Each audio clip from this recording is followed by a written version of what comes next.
Coming up next, the Bookening continues its discussion of Brandon clearing his throat at inappropriate times. But the microphone was way away from me. Yep. As it usually is. Because I have horrible microphone etiquette. It's kind of true.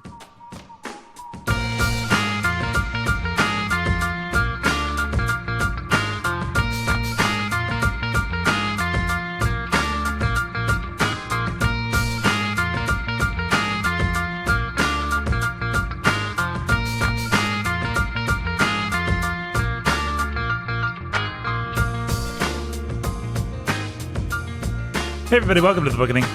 Brandon has okay microphone etiquette.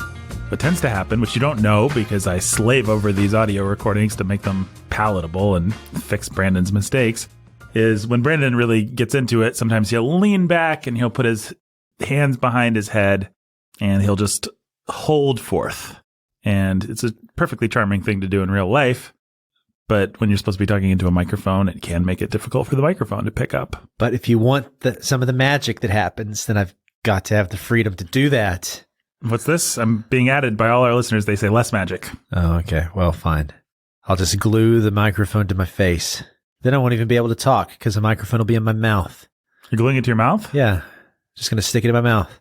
People can just listen to the salivary glands create saliva. All right. Seems a little extreme to me, but... Does to me, too. That was kind of gross. I grossed myself out with that image. Yeah, well, you know who else grossed things out? Willy Wonka. Willy Wonka. Hey, guys. I'm here, too. Hey, hey, Brandon. Now that old Brandon has decided to glue a microphone to the inside of his nasty mouth, I dubbed the new Brandon. Should I feel bad about that? Yeah, it's kind of a demotion, isn't it? Yeah, it hurts my feelings. So I'm sorry about that. Yeah. Should we just let regular Brandon be Brandon? Yeah, we can shove him in the closet over there if we need to, but if he fits. Jake? Oh, sorry, guys. I had to pull the microphone out of my mouth. Yo. I don't know. I'm here, guys. Just wanted to remind you that I'm here. Well, I'm always here. You just live in... I live in Nathan's basement. So won't let me out. Hey, don't give away the location of Top Secret Studio B, okay? Wait. No. you mean you live in... That's where I live. I'm blocking it out. He lives in Top Secret Studio B. He lives in Top Secret Studio B. Top Yeah, Secret sits here all the time. Studio Right. B. I never leave. Looking over the cavernous depths of Top Secret Studio B as the bats Yeah, flit past his head. He tries to catch them and eat them. Yep. because I like caves. Yep. Really wish you hadn't have eaten that bat with the coronavirus. Man, I am patient zero. We're in Wuhan, by the way. I shouldn't say that. I mean, No, don't we're give it in away. beep. Beep. Take two. Hey, everybody. Welcome to the Bookening. My name's Nathan. We'll get right to the point today. I've got Brandon right there. Hey. He's fat. He doesn't fit in my closet. Hey. According to Jake, the pastor who's a master of reading. Hey. It's true. And- I don't know what it has to do with him being fat. Your closet has shelves in it, and I couldn't fit in it, and I don't know. My And Jake's not fat. kids couldn't fit I in was it. I was saying two separate thoughts. Okay. The first thought, That makes he's sense. fat. The second thought, he wouldn't fit in my closet. You know what I forgot to mention in context last time? What's you forget to mention in context? Here's what I last time? forgets to mention in context. Brandon Okay, so forgets tells me. say something that he wanted to say. Roald Dahl was so tall. How tall? How tall was he, Brandon? When they tried to fit him into the airplanes in the RAF, he had to push his knees up into his chest and then his head stuck up a little bit above the windshield. I thought it was funny. And for some reason, I could imagine Jake having that same sort of issue trying to get into one of those airplanes. He's taller than me. Yeah, he is taller than Jake. He was 6'6". Jake's 5'6". I'm a little guy. Surprisingly, people. Jake is famously basically an Oompa Loompa. And I'm 7'8". Yeah. Around the waist. I don't even know if that'd be fat. 7'8" what? 7'8"? Yeah. 7 foot. Yeah, that'd be pretty fat. It'd be It's huge. pretty big. That'd be pretty big. You know what else is pretty big? Our affection for Charlie and the Chocolate Factory by Roald Dahl, a book that we will discuss starting After this break. after this break. Hey, everybody. Hey, it's Fat Albert here to tell you to buy Walker Fat Shop Albert. to buy. Hey, Brandon. Fat wow. Albert. Cancel. Oh. Cancel. We're getting Get canceled. rid of him. Get rid of him. No. This is Fat Albert, just to be clear. Doing ads and asking Fat Alplane to do them wasn't your best idea, Nathan. Especially since Wonka bars don't really exist. You know that, right? Wanda bars? Wonka WandaVision bars. WandaVision bars? Wonka bars did exist. They did, but they don't anymore. It's true. That is true. Hey, it's Fat Alplanes going across the sky now, reminding us that we have to do baggage check. What baggage do you guys bring to this book? Charlie, I keep wanting to say Willy Wonka and the Chocolate Factory, so that might be my baggage. What baggage do you guys bring to the magical world of Charlie and the Chocolate Factory, starting with you, Jake? I grew up with Willy Wonka in the Charlie. And the Charlie... And the Charlotte I did Factory. It. You did it. And the We've Charlie done Factory. it. I think we've all done it. We've all done it? I grew up with Willy Wonka in the Charlie... I hate myself. Slow, Jake. I'm very slow. Thank you very much. Slow Jake. Yeah, I meant to invite Fast Jake, but Slow Jake showed up again. I always do. Yeah. I grew up not with Charlie in the Chocolate Factory, but with Willy Wonka in the Chocolate Factory. The Gene Wilder film. That's right. And Did you like said cinematic endeavor? yeah, who didn't? Who doesn't? It's fun. And so I grew up with that. And I also saw I think maybe broader Roald Dahl baggage. I saw that James and the Giant Peach movie, and I hated it. And I decided I didn't like Roald Dahl, really. Interesting. But This was post your love of Willy Wonka, though. yeah, but I just decided, they Disneyfied that movie, but probably he's just like gross and creepy and weird and stuff. And so I thought I just probably don't like this guy. I'm not really going to bother with anything that's Roald Dahlish. Have you seen The BFG? I have. It's a good movie. Have you seen The Fantastic Mr. Fox? I have. It's a good movie. But I've only seen those movies in the last couple of years. Have you seen either the Robert Zemeckis or Nicholas Roeg, The Witches? No. There's probably other Roald Dahl property. Have you seen the Danny DeVito Matilda movie? No. Well, there you go. Yeah, I've only seen the BFG and Fantastic Mr. Fox in the last couple of years. There you go. And so, and I like both those movies. They're good movies. So I came to Charlie and the Chocolate Factory prepared to ask why we would read this book and not watch the Gene Wilder movie. Mm-hmm. And spoilers? I think we better hold the answer so people will listen through the rest of the baggage. Bum, bum, bum. Bum, bum, So, bum. that's the baggage I brought. I came prepared not to like or to not be excited about Roald Dahl. I mean, you also knew it's like 200 words long, so what was it going to really accomplish that the movie, Right. you might as well just read the screenplay for the movie. It would take about as much time. Right. Or just watch the movie. Yep. Brandon, same question. Your baggage, sir? Yeah, Jake stole my baggage, so there you go. He did? Pretty that much, that's my Can't baggage. fit in any of those clothes, though. Yeah, no, they're pretty baggy on him. He puts the baggy in baggage when he wears my clothes. You could make some tents. You could spread them out, maybe have a balloon or... You do a lot of stuff. I thought I teed you up to say that they'd be too tight for me, but Oh, yeah, I should have. That would have been better. But go ahead, lean into the fat. Yeah, so Lean into the fat. lean into it and you'll bounce right off Yeah, you just tend to get absorbed. like the blob. What am I saying?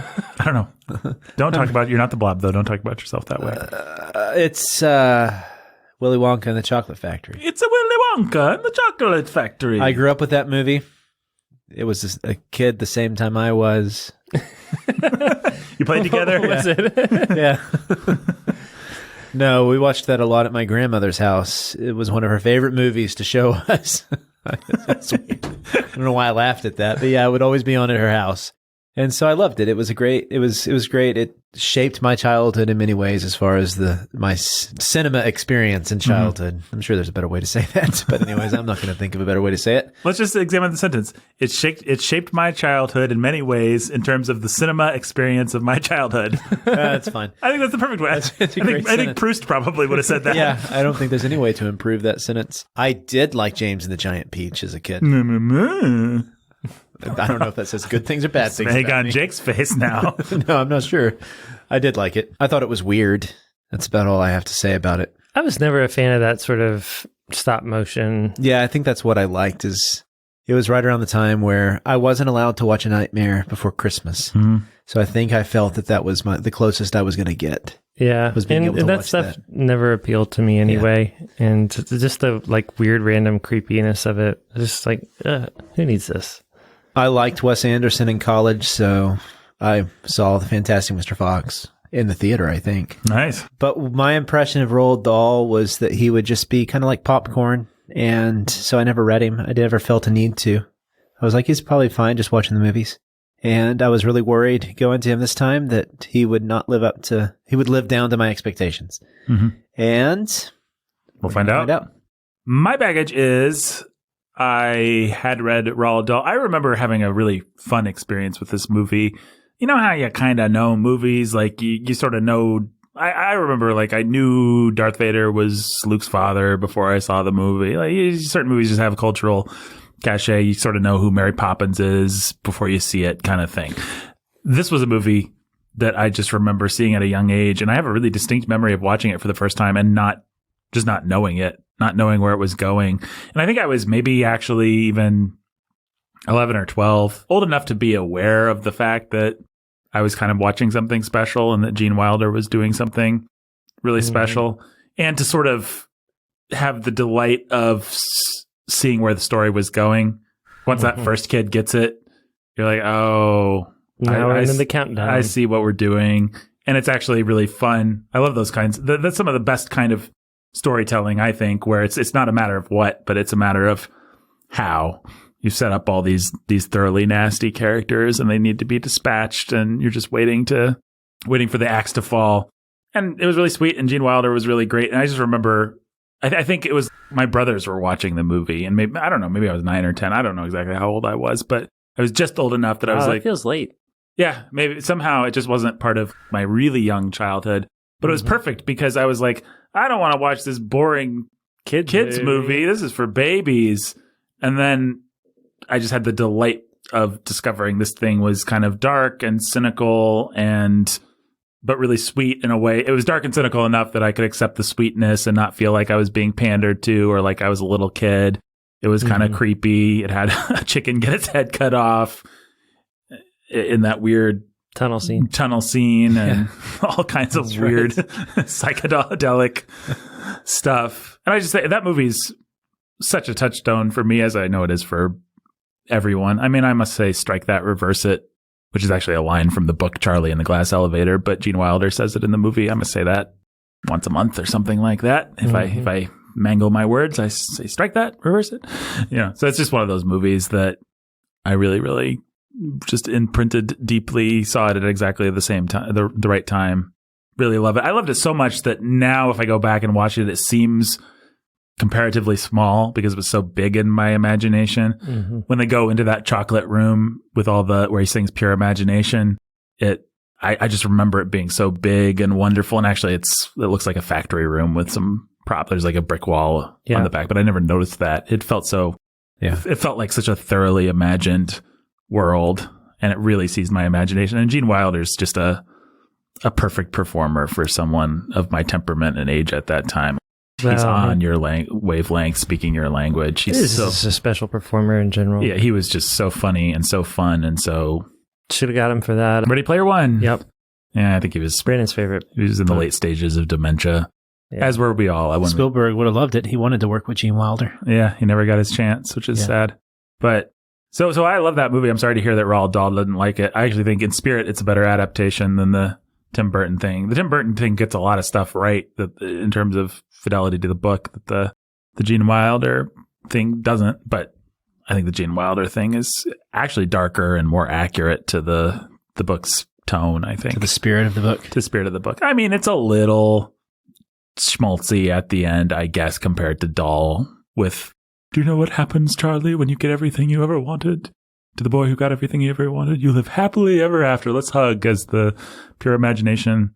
And he doesn't have to give Charlie those tests. He doesn't have any tests for Charlie. Yeah, the last test with Slugworth in the movie is... And they just pass by the gas room or whatever, the bubble room. Yeah, but that stuff, I think, really adds to the story. I like that stuff in the Gene Wilder movie. The fact that Charlie actually messes up, and the fact that Charlie actually actively gets to pass a test as opposed to just passively slide through. sliding Yeah, it's through. interesting. Roald Dahl just kind of describes Charlie as being a good boy, but doesn't really show you the things he does other than not being one of these bad kids. Right. And yet, But in the movie, Tim Burton's movie even, he decides that he hears these offers, and so when he gets home, he's like, no, we need to sell this ticket. right. Right? And people were offering me lots of money. We need to sell the ticket.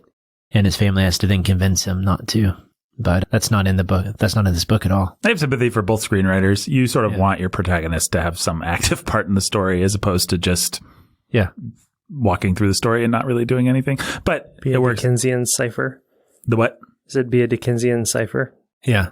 I think that in a story like this, where you have a strong narrative voice like Roald Dahl's, where that's part of the entertainment is just Yeah. having him tell you the story, Yep.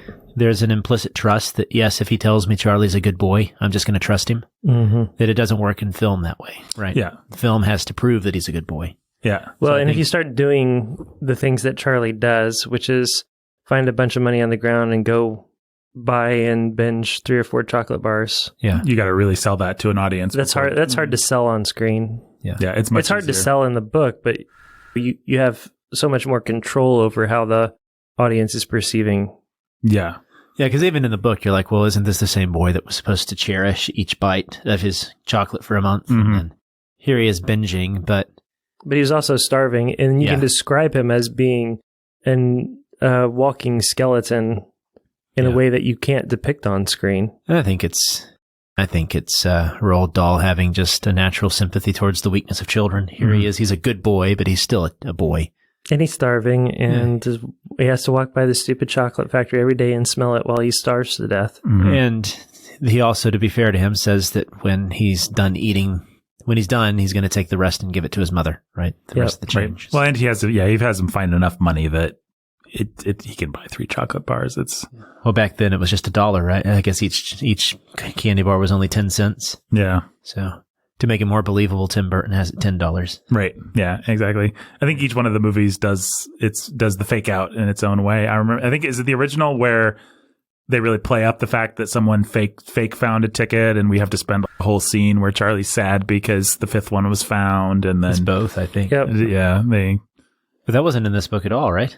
he mentions it in passing when he's just doing he's just describing everything that happened. There's the scientist that accidentally pulls the fillings out of the Duchess's teeth, and there's all that stuff. But anyway, we can talk about that. To finish my baggage real quick, after that, so I would have been 10, 11, 12, read some Roald Dahl and really loved it. It was right on my wavelength. It was dark and rebellious, but in a fun, comfortable, comforting way. Fairy tale kind of a way. The Witches was a particular favorite of mine, just because I don't know if you guys know that story, but I don't. it's really dark. The witches like to turn children into mice and then eat them. And the boy gets turned into a mouse, and then through a series of unfortunate events and hijinks and stuff, he manages to get the witch to get the whole coven of witches that's meeting at this hotel for their witches conference to drink their own potion. So they all turn into mice, and then the hotel concierge is just beating the witches to death as mice.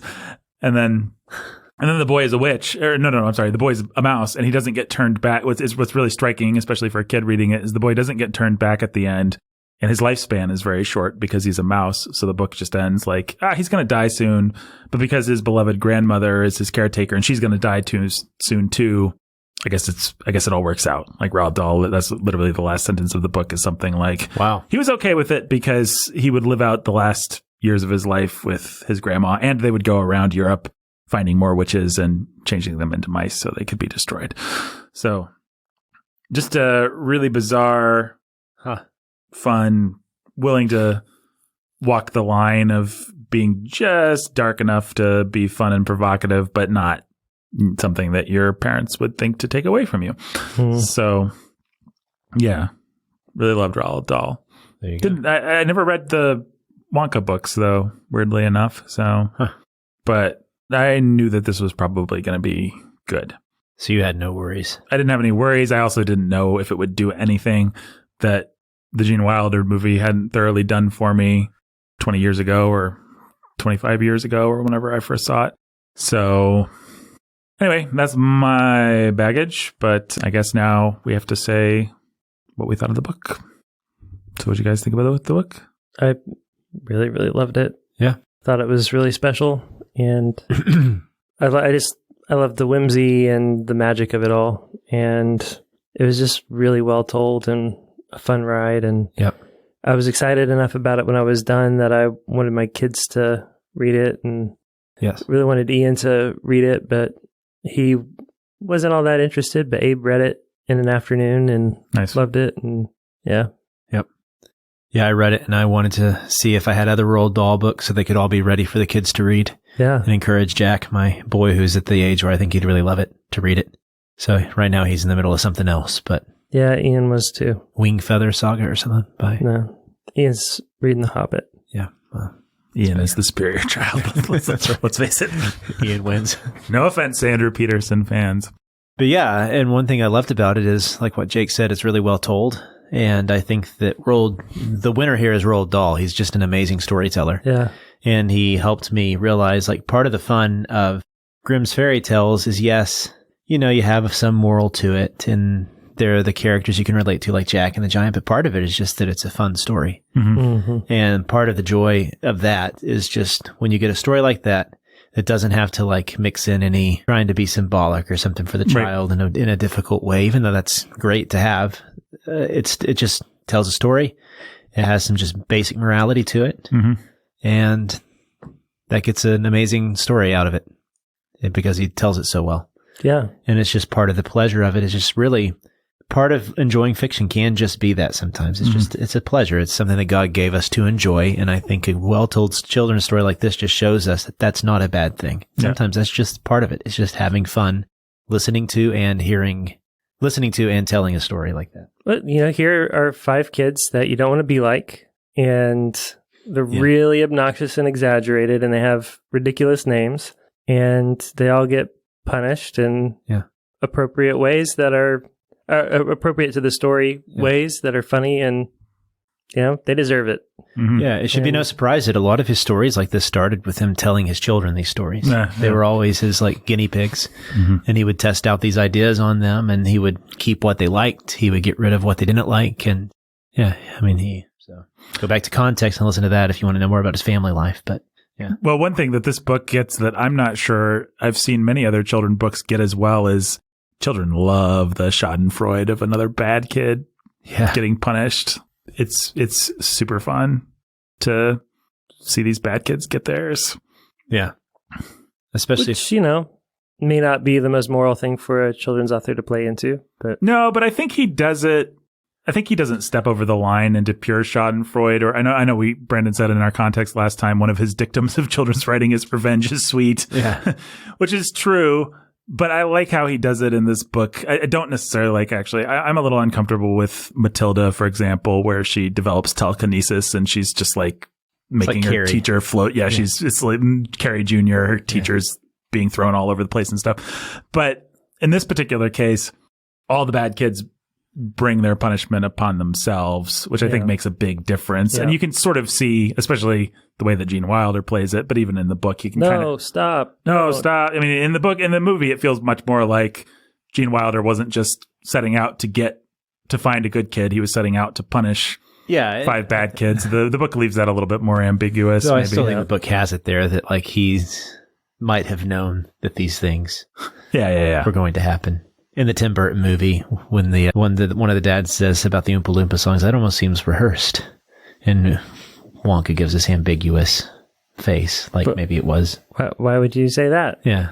The Tim Burton movie, one of the mistakes of that awful performance of Johnny Depp is that it is too passive-aggressive and just too nasty. It feels, you definitely believe that Johnny Depp really doesn't even care about Charlie Bucket. What he wants to do is find 5 nasty kids and spoiled kids who didn't have the childhood that he did. Right. They had to do the new Hollywood trend towards explaining everybody's backstory. Oh, yeah, because Willy Wonka's father was a dentist that's one of the lamer.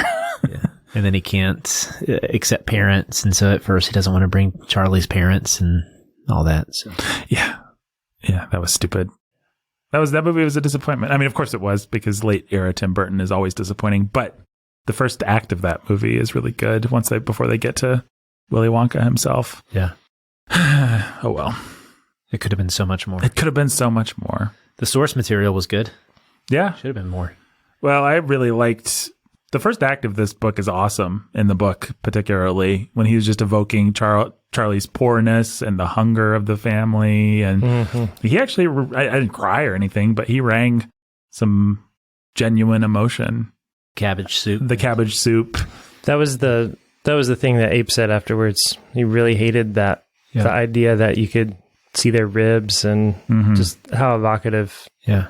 He didn't use the word evocative, but he was just like, it was clearly really sad and painful to him getting through that first third. Yeah, and Dahl knows exactly how long to keep it going and how much to milk it, and he doesn't make you wallow in it, but there's enough. That part was actually so good that once we got to the factory, I was a little disappointed. And I think maybe even in the adaptations, I've always felt this a little bit. You lose sight of Charlie a little bit. It does just become the slasher movie part of it. Except I think that Dahl tries to keep it in there a bit, like when they get in the candy boat. Wonka intentionally, I think, sits beside Charlie and his grandfather and gives him a drink. Yeah, that was sweet. So yeah. To return to your point, Brandon, the other thing that really stuck out to me about this book is it is very well told, and it's so hard to do this kind of writing well. I remember when me and Jake were trying to edit, various people were we had various people working on a article for children in our old version of the Warhorn magazine many years ago now, and people would try and write in this "I'm talking directly to you now, kiddos" tone, and it was so easy to be condescending. It was so easy to be fake, twee, whimsical kind of garbage. Yep. It was what was really hard was to create any kind of tone where you were just talking to kids directly and being sweet and being real, and like it's a neat trick. Yeah. And that's most of what I think makes this book work for kids. Actually, it's not. I mean, the story is great, and this is the best of the Roald Dahl stories. I think, as much as you don't really care one way or another about the morality of it all, as much as it is just fun, I think having the little moral point to it, that helps. It helps. Sure. It makes it more emotionally resonant and real, and you like the fact that Charlie actually gets something good at the end, and it just feels sweet and everything. And it's because of what he's done that's right. Right. I think James and the Giant Peach has a little bit of that too, right? Maybe a little bit. Well, it's always a poor, abused kid. Like James has these nasty aunts, and they're mean to him, and then the peach grows. But then the peach grows, and it rolls, and it crushes the ants to death. And then James, which I don't think happens in the movie, actually. I think they survive. But in the book, the peach just rolls over them and they're dead. And so it feels more like a cruel...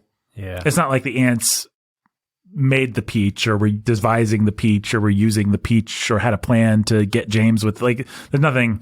It's just like, oh, life is cruel, and sometimes peaches take out bad guys as well. They end up coming back at the end of the movie, and they get killed by the rhinoceros. Yeah, probably. I do vaguely remember that. Yeah, but yeah, it feels much more arbitrary. Life feels much more cruel in some of the other Roald Dahl books, and some of the humor is more kind of absurdist stuff that I like, but it doesn't have the same anchor to it as... Yeah, there's an element that he got right in this book that was missing in the other ones. Yeah, I think that's fair to say. I'm glad that we read this one then. I think we picked the right one, but I don't know that I would stop. I would be happy for my kids to, when they're old enough, read my child that's on the way right now to read Roald Dahl. I think he's fun. I mean, he's got that whimsy that's especially appealing to children, where it doesn't feel like it's not a part of my problem with someone like Shel Silverstein, for example, is that he's either grotesque or he goes into the whimsical and almost in an absurdist fashion that seems like he's trying too hard at times. Does that make sense? Yeah. But like Wonka, Roald Dahl can tell that imaginary land where he goes and gets the Oompa Loompas, and it doesn't sound like it's, like you said, condescending. It just sounds like he's having just as much fun as the kids. Yeah. And he's doing it because it's really natural. Yeah, he's got a really good natural voice for children. Yeah. He doesn't break it. He doesn't... It never seems like he's trying too hard. To me, I mean, just in terms of voice and style, E.B. White's the only person you can compare him to. Yeah, that we've read so far on this show, at least. Because he Dahl's the only person who can live up to E.B. White just in terms of style and voice. He's clean. He's straightforward, but he's also interesting. He's not embarrassed to use, like, for example, Charlie Bucket stared around the gigantic room in which he now found himself. The place was like a witch's kitchen. All about him, black metal pots were boiling and bubbling on huge stoves, and kettles were hissing and pans were sizzling, and strange iron machines were clinking and spluttering. So he uses evocative language, but it's also on a child's level. They can understand it, but it also then at the same time doesn't sound condescending. Right? Yeah. It's just, he's got that je ne sais quoi that just makes it magical. Well, I think a lot of it is actually, it's understatement. He knows how to let the humor and the grotesque stuff creep up on the story instead of it feel like he's an impresario who's presenting it and rubbing your face and look at how grotesque all these kids are. It doesn't really feel like that. It just feels like, well, there happened to be this kid, and I guess I have to introduce him now. His name was Augustus Gloop, and he was fat and stupid. But it's not the bad version of this. Always feels like it's showing off and rubbing your nose in exactly how these characters are. Yeah, it wants you to see how hard it's trying. Yeah.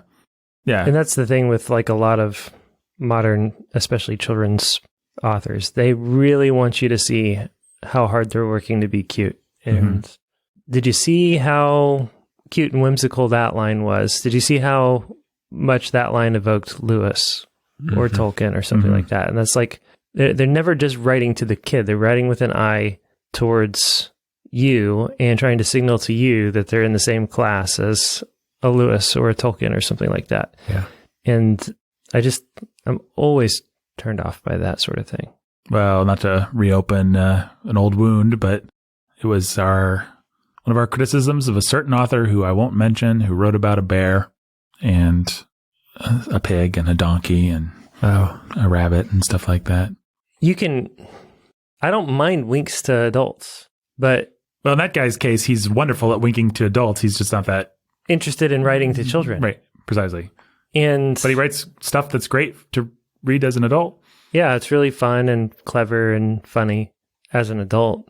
But, I mean, if you think of Pixar as a case study, Pixar, at least especially earlier Pixar, did a good job of just telling a fun story. Yeah. In a way that was enjoyable for kids and adults alike. And kids liked it, and it wasn't condescending. And, there was, maybe some jokes or whatever, some nods to adults, but really you don't enjoy it on the level of adult. You enjoy it on the level of, this is just a good, sweet, sincere, fun story. And the laughs here are universal, that sort of thing. It has actual good jokes. It's not Shrek, Yeah. Thank goodness for that. Yeah, who needs Shrek? Who needs Shrek? That's for sure. As you were talking, Jake, I was thinking, because you were saying this book works on a universal level like Pixar. Of all the children's books we've read, let's see, Winnie the Pooh, Jungle Book, E.B. White, Charlotte's Web and Trumpet of the Swan, Boys a Blur. What else have we read that's... Wrinkle in Time. Wrinkle in Time. Johnny Tremaine. I would say most of those books, even the better ones, I've had to adjust my brain. Like, oh, you're reading a book for kids, so level down a little bit, Nathan. Yeah. Even some of the better ones. Even, dare I say it, Trumpet of the Swan. Yeah, as wonderful as the E.B. White is. Yeah. But the only two that I can think of out of that list that I didn't have to adjust down or make allowances for or say I get what it was doing, but it's not for me. Take it on its own terms and enjoy it start to finish. There are only two. Yeah, Charlotte's Web and Charlie. this. That's it. Yeah. Yep. Which means this is in a rare class of its own. It really is. Yeah. Wow. You're welcome, Roald Dahl. Yeah, you really. I mean, I think, okay, so we also read Narnia. I would say at its best, Narnia gets here. At its worst, Narnia can be a little twee sometimes. Yeah. It's truly great. It is great. And the Hobbit, if you want to throw the Hobbit in there. Oh, sure. Yeah, the Hobbit is a masterpiece. Well, the Hobbit ranks up there with it. But But he's in rare company. I don't think of this. The Hobbit doesn't. It's in its own other category here. Yeah. The Hobbit is like a family book, maybe. I don't know if it's quite a children's book even, but it's just kind of a book. It's just a book. Yeah. As far as books that are definitely, you would only ever find them in the children's section of your bookstore or library. Yeah, some children, young adult, youth section. Yeah. It's Dahl and Webb. Not even Dahl and White. It's Dahl and Webb, yeah. Yeah. That's pretty good company. Yeah. Charlie and Charlotte. Yeah. Yeah. If I could choose two of these books for my kids to read, Two it would be Charlies. those two. Yeah. Yeah. Yeah. He's just a really good I've just not surgeon. been as Sorry. excited about finishing a book and wanting my kids to read it And, since Charlotte's Web. and I think Well, and what that a trick- probably does make. And I've not had a book that I just want influencing my kids creatively. Mhm. Yeah. Like, that's why the first thing I thought when I got done was Ian needs to read this book because this should be a shaping influence in Ian's creative life. Ian's just, all my kids have their creative sides, but Ian's one of the more just artsy. I think he might have it in him to do something literary or creative like that someday. And so it's just like, yeah, Ian needs to read this guy. Yeah, for Ian sure. needs to cut his teeth on this guy. He needs to have this capture his imagination and be in the back of his brain from a young age. The way that he's the kind of kid that, like, you'll catch him getting Alexa to play comedians and he'll be studying comic timing, like Yeah. replaying things and repeating it and memorizing the punchlines and trying to imitate the comedic timing, or, paying attention to how the music works and where it hits, and listening to the soundtrack of a movie and replaying the movie in his mind so that he can see how the score hits. And like, he just cares and he listens and he pays attention to that sort of thing. It's like he needs to do that kind of thing with this book. Yeah, he needs the basic structure and the rhythms of this book for sure. Yeah. Well, and what a trick, given that we all know this story. We all know the kids. We know exactly what's going to happen. We know the punishments. We know there's, like, every detail of this story is something that we all had not just knew, but had thoroughly digested and seen. Memes and pop culture has been digesting this and parodying this now for 40 years, 50 years, whatever it's been since the Gene Wilder. Like, Yep. this is like reading The Christmas Carol or something how like is that. Dahl's Willy Wonka gonna transcend Gene Wilder's performance? How is any of it gonna mean anything or matter? Mm-hmm. Yeah, this should be as boring as going to, I don't know what the analogy is, but going back and reading one of those things that's influenced on all the things that you like and realizing, oh, well, I don't really need this because it's been so thoroughly digested and regurgitated that I don't need it. I'll be honest. I'd rather watch George C. Scott than read Charles Dickens' Christmas Carol at this point in my life. Same. Brennan probably wouldn't be willing to go that far. I wouldn't be willing to go that he's far, a but Dickens apologist, as am I. you are too. Yeah. But I'm not. I know you're not yet. Just wait till Two Cities is going to win you over. Yep. No, so the fact that we even had any patience for this book, not only that we had patience for it, but that we all really loved it is really quite the testament to Dahl's genius. Yeah, it's pretty remarkable. And I would say the components actually don't measure up. Like, this Willy Wonka isn't as good as Gene Wilder. I love Gene Wilder, but the book just as its own thing. Just works. It just works. It more than Yeah. measures up. Yep. And probably everything else besides Gene Wilder is better. I don't know. This is having singing in it, which is good. Yeah, I miss the Oompa Loompa song. Although the poems that Dahl wrote were hilarious. They're great. They are. Yeah. This book actually, probably in the history of the Bookening, all the books we've read, I've probably LOL'd while reading a book or listening to a book. I don't know, maybe 3 times. You don't just sit by yourself and read even Jane Austen or something that's witty. Like, you'll be like, oh yeah, that was clever. Get him, Jane. But rarely. Jane Austen's done it. She's made me LOL. She'd be maybe one of the only ones I could think of that's actually done it. But this one, actually, there was a couple too. punchlines, especially to those poems. I don't remember which ones, where you'd just be so cutting about the kids. Yep. And it'd be really funny. So, yeah, better than Rudyard Gipling, Yeah. Get him, Nathan. Crudyard Wow. Jerkling. Uh-huh. Is that fair? No, I like Ricky Tikki Taffy's one of my favorite stories of all time. Yeah. But oh boy, well, let's see. What else do we need to litigate about this book? Favorite character death. Favorite character death. I think Slugworth.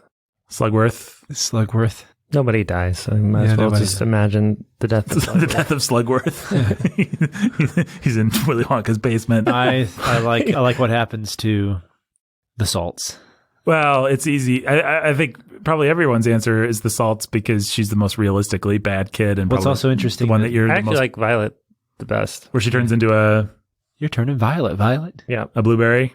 Yeah, Well, I think in it's- the book, I like in the book, I like Violet's best, but in the movie, Veruca Salt's always the best. I mean, she's always played up as such a she's drama such queen. a brat, and she's up there dancing around and twirling around golden eggs, or I want it now.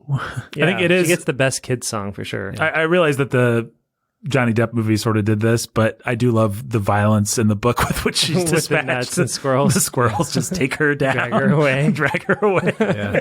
It's pretty fun. Yeah. Well, what's interesting about that part of the book is, and this shows Roald Dahl, I think, entering in a little bit into the justice of the story, is she's the only one who has a family that's judged completely too. They're all pushed down there with her. Right. Yeah. Well, and then to make sure we get the point, the Oompa Loompas tell us, really it was her parents' fault for spoiling her. Yeah. So the other parents, they don't have to turn into blueberries or get sucked up pipes. well, I love the idiosyncratic nature of Roald Dahl's personal moral grudges. Like, he hates TV. Obviously, that's a personal thing I love with that. him. I love how much he hates chewing gum. That's actually why I go with Violet Beauregard. Yeah. I just really love the fact that he hates chewing gum and smacking and chomping, and because I do too.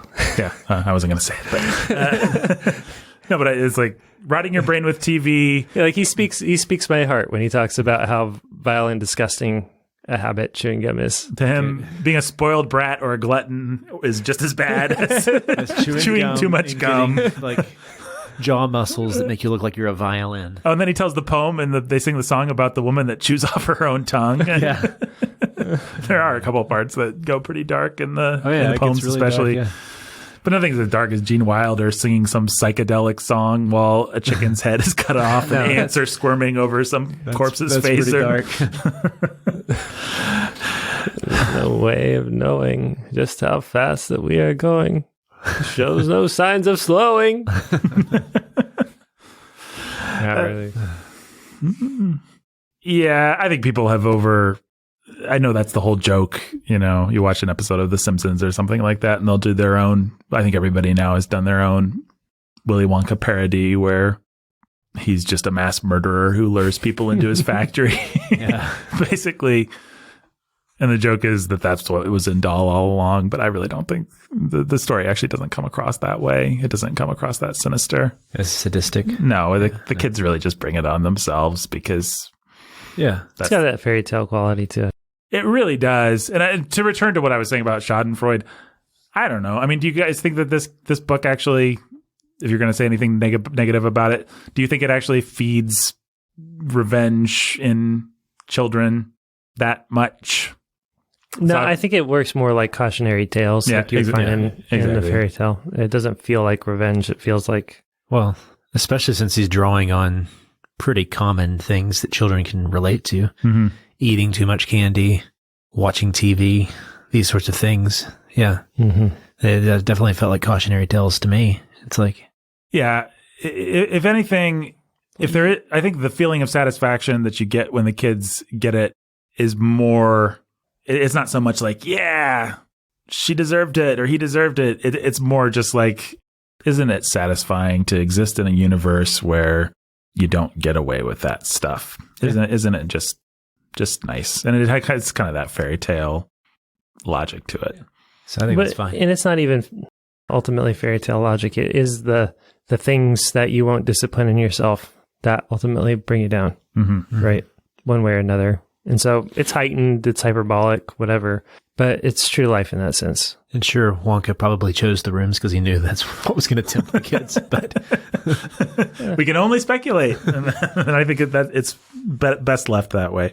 Yeah, you have a kid that can't say no to themselves, and so as a kid, it's chocolate or it's whatever. I want it now. Yeah. Give me the golden egg, whatever.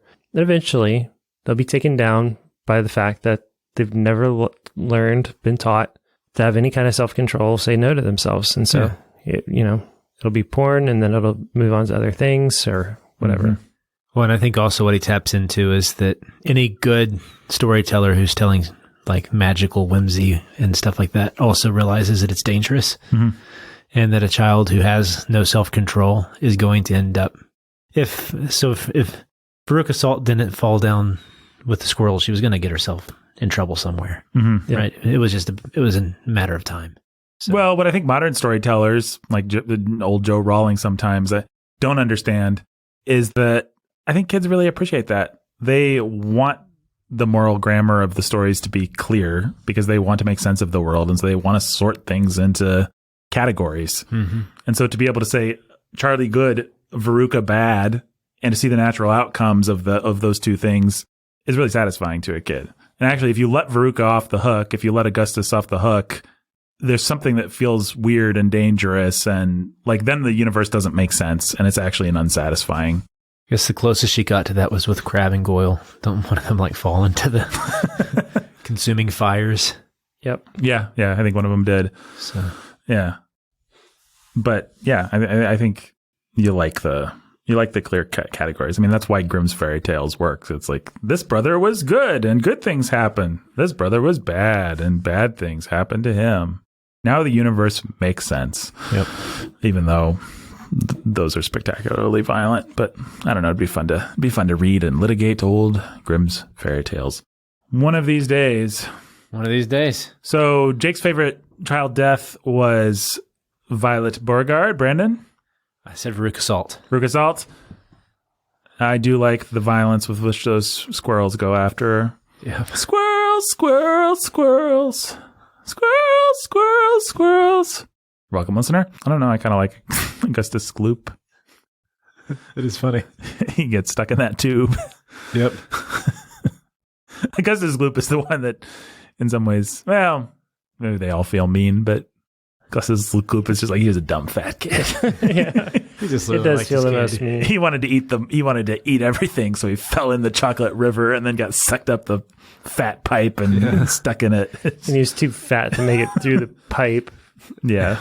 And all Wonka cares about is him contaminating his chocolate. I don't know. Willy Wonka in the book does seem less sinister than any of the movie versions. He does actually genuinely seem like he's like, no, don't do it, kid. Like, in Gene Wilder actually has the moment where he's like, no, stop. I mean, isn't that actually a quote from the movie? But this Willy Wonka seems like he actually doesn't want the kids to get hurt. And he still gives them chocolate at the end. So they all learn a valuable lesson. And Mike TV is going to be a basketball player. And it's a great story. It's fantastic. They take that great glass elevator to get the old people. Roald Dahl does have an interesting relationship with old people. That is maybe the only other thing that was striking to me. He's not afraid to make the old people into his grotesques. I don't know if I have a problem with that. It's kind of the way a kid might look at a 90-year-old. Yeah. The illustrations are interesting too. I have to admit, I listened to it, so. Oh, this Quentin Blake. Here, take a look. Oh yeah, these are the illustrations that are always in, like used. Yeah, I'm used to this style. It's kind of that whimsical, grotesque art. Yeah, it's fun.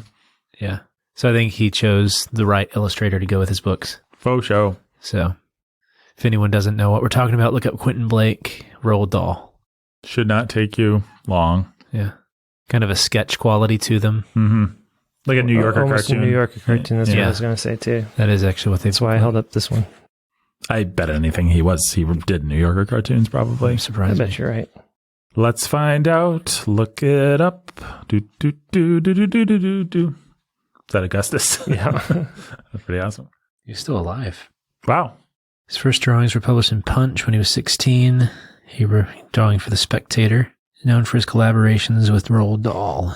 He drew for Punch? Mm-hmm. When I think of Punch, I think of it like as an 18th century institution. Is Punch still a thing? Around in the 1900s? It may still be around. So he illustrated 18 of Roald Dahl's books. Nice. So the squirrels going after Mr. Salt. Yep. They're great illustrations, yeah. Oh, by the way, I was trying to remember. In the book, both parents, with the exception of Charlie, everybody gets their full set of parents. Is that true of the movies? No. All the movies just have one parent. One representative parent.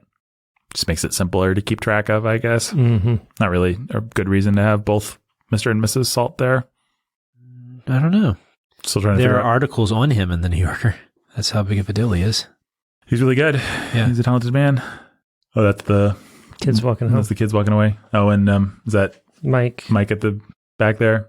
Mom and Dad and Veruca. Nice. Mr. and Mrs. Salt and Veruca. Violet. And Augustus. There you go. Augustus is awfully skinny. Must have had to... Well, he got stuck in that. Didn't they say he was skinny by the end? Wasn't there some? Because he had to wait for his to get thin to get shot through. Is that what? Or it just flattened him the out. pipes were so narrow that they narrowed him out as he went through. So, yeah. Everybody came out a winner. Everyone wins. Well, Poor Violet stays blue. poor Violet stays blue. All right. Well, it sounds like this is going to the top of the children's books read on the book. I mean, Charlotte's Web obviously is still the winner and will, I assume, Remain so, never yeah. be knocked off the mountain. But it sounds like this is like standing right one rung below it. Right there. It's the vice president Mm-hmm. It's the vice president of of that mountain. Children's Book Mountain. Yep. Nice. It's great. You're welcome. No. Thank you, Roald Dahl. You're welcome, Roald Dahl. Yeah. Glad we could do you a favor. Recommend your book.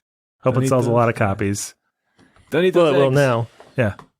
And Roald Dahl, do not eat those eggs. Never. Yeah. Okay, cool. What's number 3? Just as long as we're keeping tabs, what are the Ricky 3? Tikki Tavi. Just Ricky Tikki Tavi. I think that's right. Yeah. And So what can you... Johnny Tremaine? I mean... Johnny T, I don't know. I don't think Johnny T makes the number 3 spot for me, but it's good. I mean, I just don't know what else. I can't, off the top of my head, pull anything. Trumpet of the Swan. Trouble of the Swan Nope. is lying crippled at the bottom of the... That's not true. Trouble of the Swan was just fine, but it was no... It was just weird. Yeah, we're going to just have to do Stuart Little. Someone was telling me the other day that Stuart Little's their favorite and that they wanted us to do it. So I guess we got to attack the other way. It's a weird one, too. Well, I guess we'll do that next year. He was more picaresque than he was, and like he doesn't like. E.B. White did not really like to tell a linear story, so yeah. Well, guys, I like to tell the linear story of our patrons when I shout them out during a segment called Donor Shoutouts. My favorite segment. Everyone's favorite segment of the Bookening. Jake, what's your favorite segment of the Bookening? Donor shoutouts. I mean, you got your banter. You got your Contextual Texan. contextual Texan. You got your baggage. Then you got your banter part 2. You got your banter part 2. Banter part 3. You got your interrupting Brandon annoyingly. Yeah. You got your Brandon holding forth. I guess that's part of contextual Texan. And both of those are, yeah. Yeah. And I like Fat Alplane. You got Fat Outplane. I like you too, Nathan. Yeah, I would say donor shoutouts number 1, special guest appearances number 2. Yeah, that's probably fair. So who do you think's better as a special guest, Fat Outplane or Danny? I mean, I'm taking Brittany or the Night of Infinite Resignation over both of them. So Wow. I think we should have a podcast. Our next Agatha Christie should just be Danny and Fat Alplane. and the Mysterious Phantom. Yeah. Do you know how much I would enjoy if that happened? I bet Danny might have. We might have to get Danny to call in, but maybe we could do a 3-way call between the Mysterious Phantom, Fat Outplane, and Danny. Finally, give Agatha Christie the respect that she so deserves on this podcast. I'd love to do that, Nathan. I would too. Whoa. I didn't know you were still alive. Mysterious Phantom, are you here? Oh, man. I That don't know. voice just came. Oh, From Beyond the Grave. Maybe he's been waiting in Top Secret Studio B. oh no. Let's hope it's not booby trapped. This is terrifying. Maybe I think it is true that the B in Top Secret Studio B stands for booby trap. That was dumb, man. That was really dumb to get a. I told you. You got to look at the lease before you sign it. I should have listened. I don't care how cheap it is. Brandon does leases as well. Yeah, well. Oh, man. I just thought the Top Secret Studio booby trap would be a good place for us to record. I don't know. Yeah, it's really affordable, but Yeah. yeah. It was very affordable. It's almost like somebody wanted us to be here. Yeah. Interesting.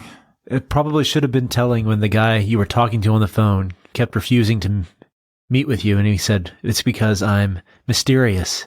And some even say I'm phantom-like. Remember you kept telling us that he was... Yeah, Wait. and he always wanted to talk. He kept asking if Bradley could come and sign the lease instead whoever of you. Bradley is. He kept wanting to talk to Bradley. This is weird. Are you guys saying that it's Fat Outplane that sold us this lease? It wasn't me. It was me! Oh, no. You guys hear something? I thought so. That Let's just keep sounded going. like- Come on. I don't know. I have a feeling this is going to haunt us in the future. I just can't imagine that the mysterious phantom will make a comeback. He died, didn't he? I mean, I don't remember. I think I shot him. Yeah. You know, you've shot a lot of people, though. I know. Blanks out of that gun over there, man. Well, guys, let's shout out our patrons. Why don't we say a candy that this patron reminds us of? Fine. And why don't we do it cheerfully? If you don't want to be sucked down the great gob-stopping machine or something like that. Sounds like the kind of thing somebody would be punished for. All right. Robert and Ronald. Gobstopper. The Artful Anthony Dodger. Snickers. Little Anthony's Milky Way. Cigar Store. The Immortal Chelsea. 100 E. grand. Jimmy Beam and Little Annie Oakley. Butterfinger. Lily Valley. Kit Kat. Teacap? Kit Kat. Oh, Kit Kat. I'm going to have to look it up pretty soon. And Address to the Lovebirds. Zero Bar. The Keith Master. Milky Way. David's Mighty Men Trucking. Nerds. Call me and Jake that. John and Jill, Little Baby Max. Twix. Jay and Katie, who are cold and love cheese, and also C.S. Lewis and Cadbury Easter eggs. Till we have faces, gross. The book, The Candy's Wonderful. Fairy Princess of Wonder and Happiness. Three Musketeers. Fairy Princess of Wonder and Happiness, Mother Beth. What? Isn't that what I just did? Sweet Tarts. Oh, sorry, did I just do that again? Yeah, he did. Wow. Sweet Tarts. Jeremy the Dark-Hooded Lord of Death. Baby Ruth. Nathan Not Me. Reese's Pieces. Maya. Nestle Crunch Bar. Something that does not hold up as an adult. A Nestle Crunch Bar. Loved them as kids. Not so good. Those little ice cream things, though, they still hold up. Those things slap. You know what else slaps is Bunch of Crunch. I suspect Bunch of Crunch would still hold up, although it's been a while. But the Nestle Crunch Bar itself, overrated, sadly. Ride the Red Adventure, Judith of the Ladies of Justice. Regular M&Ms. Also a boring candy. I'm sorry. I'll be rating these candies from now on. DJ Sammy G. Skittles. Always hated Skittles. Don't like fruit candies, really. Benny and Danny's Berries. Starburst. Don't like Starbursts. Stay away from the fruit candy. Lavender's green, Dylan Dylan. Lavender's blue. Lavender's green, Dylan Dylan. I love you too. Jolly Rancher. Also a lame candy. Noah Just gonna Constrictor. stick with the fruit ones now. Swedish Fish. I can handle Swedish Fish. Swedish Fish is pretty good. One of Jake's favorite candies. Yep. Mare Cheap. Sweet Tarts. The Fair and Fragrant Maiden Chloe. Peanut M&Ms. Those are good. The Anthony Who is Cold and Hates Life, Liberty, and the Pursuit of Cheese. Pop Rocks. Those are okay. Jiu-Jitsu Jeffrey the Texas Ranger. Peanut Butter M&Ms. Thumbs up, obviously. Rachel. Twizzlers. Boo. One of the most overrated candies of all time. Midnight Ninja Ellen. Caramel M&Ms. Caramel. Yeah. Caramel. Yeah, they're fun. They're good. Whatever. Jay of Rack and Ruin. Smarties. No. Timothy Rider of Dawn. Pretzel M&Ms. Now those slap. They're terrible. They're the worst. I've said a few. Really? Mm-hmm. Really? Yeah. You just don't like sweet and savory? Yeah. You just hate life in general? No. No, you hate life? No. Are you confirming the sentence, no, you hate life, by saying no? No. Like, you know, I know you hate life. Just know this. Like, no. K-N-O-W? Pez. It always freaked me out that their necks opened up. Honestly. How about Blow Pops or Tootsie Pops? Tootsie Pops rule. Timothy the Writer at Dawn. Did I say Jay of Wreck and Ruin? Did I say Eric and Kate the Camp Champ Kings Sour who are Patch warm and love Kids. bees? That's Atomic Sour Patch Fireballs. Junior Mints. Yeah, he's got this. Just Milky let him Way. go. Look at him go. Go, Jake. York Peppermint Sweet Patties. Jamie Sunshine. Jake. Tyler, the Keeper of Eternal Darkness, and Laura, the Keeper of Eternal Life. Jake. White chocolate. Airheads. Eternal Light. Cold Steel Cody. Andy's Crispy Mints. Ooh, Andy's Mints rock. Jacqueline the Librarian Barbarian. Charleston Chew. Yummy. I'm always amused to be reminded that Charleston Chew exists. One of the most pretentiously named candies. One of the farthest discrepancies between name and actual thing that there exists in the entire world of edibles. The Charleston Chew. Right up there with the Salisbury steak as far as misnamed things. Sweet Jamie Sunshine, did I Dots. say it? No, yes I did. I'm all the way down to John Bombadillo, Bob Diggity, and Captain Tennille's Spree. mate.